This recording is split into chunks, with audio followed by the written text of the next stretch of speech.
श्री कृष्ण ने भागवत गीता में कहा है कि आत्मा एक निश्चित अवधि पूर्ण होने के बाद एक शरीर को त्याग कर दूसरे शरीर में धारण करने वाला शरीर तो नश्वर होता है, जबकि आत्मा अजर अमर होती है। अगर आत्मा अमर है तो किसी की मौत या फिर शरीर के नष्ट हो जाने के बाद आत्मा का क्या होता है, मरने के बाद आत्मा के साथ क्या होता है, इसका वर्णन गरुड़ पुराण में मिलता है, जिसमें ये भी बताया गया है कि मृत्यु के कितने दिनों बाद आत्मा यमलोक पहुंचती है और रास्ते में उस आत्मा को किस किस प्रकार की समस्याओं का सामना करना पड़ता है। हिंदू धर्म के गरुड़ पुराण के एक कथा के अनुसार एक दिन भगवान विष्णु के प्रिय सेवक और उनके वाहन गरुड़ जब भगवान विष्णु से पूछते हैं कि हे श्री हरि, मैं ये जानना चाहता हूँ कि जब इंसान की मृत्यु हो जाती है तब मृत्यु के बाद उस प्राणी के साथ आत्मा का क्या होता है और उस प्राणी के जीवात्मा कितने दिन के बाद यमलोक पहुंचती है। तब भगवान विष्णु अपने वाहन गरुड़ से कहते हैं कि हे गरुड़, जब कोई जीव अपना शरीर त्याग करता है यानी उसकी मृत्यु होती है तो उस जीव की आत्मा 47 दिनों के बाद यमलोक पहुंचती है और इन 47 दिनों के अंदर उस जीव की आत्मा कई प्रकार के दुखों और यातनाओं को सहकर गुजरना पड़ता है।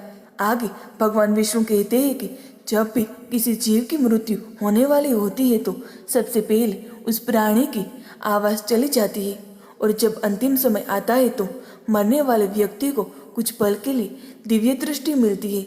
इस दिव्य दृष्टि में मनुष्य अपने जीवन में किए हुए अच्छे बुरे सभी कर्मों को और संसार को एक रूप में देख रहे लगता है। उस जीव की संपूर्ण इंद्रिया शिथिल हो जाती है। उसके बाद मृत्यु के समय यमलोक से 2 यमदूत उन्हें लेने आते हैं। यमदूतों को देखते ही आत्मा डर जाती है। जैसे ही आत्मा शरीर को त्याग कर शरीर से बाहर निकलती है वैसे ही यमदूत उस जीवात्मा के गले में पाश फेंक कर बांध देते हैं और उसके बाद यमदूत उस जीवात्मा को लेकर यमलोक की ओर प्रस्थान कर जाते हैं। गरुड़ पुराण के अनुसार यदि मरने वाले जीव पुण्य आत्मा हो तो उसे परमात्मा उस जीवात्मा को भगवान के द्वारा वाहन से लाने के लिए भेजते हैं।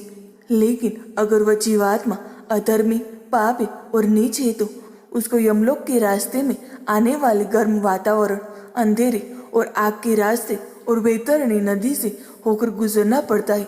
उस पापी आत्मा को यमलोक पहुंचने पर कई प्रकार की यातनाएं उसे दी जाती है।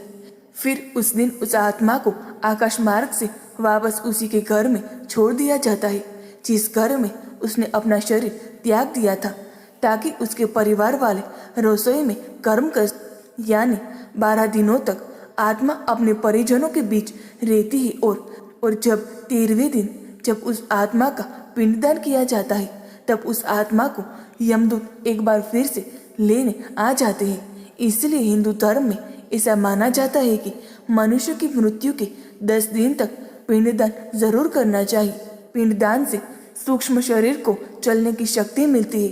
फिर भी इसके बाद आत्मा का यमलोक तक का होता है। उसके बाद शुरू होता है वैतरणी नदी को पार करने की यात्रा। अगर मनुष्य जीते जी गोदान किया है तो उसी गाय की पूंछ पकड़कर वह वैतरणी नदी पार करता है। अन्यथा इस नदी को पार करते समय भी पापी जीवात्मा को कई यातनाओं से होकर गुजरना पड़ता है। गरुड़ पुराण में वैतरणी नदी को गंगा नदी का रौद्र रूप कहा गया है। इस नदी से हमेशा आग की लपटें निकलती रहती है, जिसके कारणवश ये देखने में लाल दिखती है। इस नदी से गुजरते समय जीवात्मा को कई खतरनाक जीवों का दंश पड़ जाता है। इस नदी से गुजरते समय आत्मा को ऐसा महसूस हो रहा होता है जैसे कोई इसे इसमें डुबोना चाह रहा हो। वैतरणी नदी पार करते समय उसे पीर से भी गुजरना पड़ता है। इस तरह पापी जीवात्मा को इस नदी को पार करने में 47 दिन का समय लगता है। उसके बाद जीवात्मा यमदूतों के साथ यमलोक पहुंच जाती है, जहां उसे उसके कर्मों के अनुसार सजा भुगतने के लिए नरक में भेज दिया जाता है। दोस्तों, आपको ये पौराणिक कहानी कैसी लगी कमेंट में ज़रूर बताएं। वीडियो को लाइक करें, शेयर करें और हमारे चैनल को सब्सक्राइब करना ना भूलें। धन्यवाद।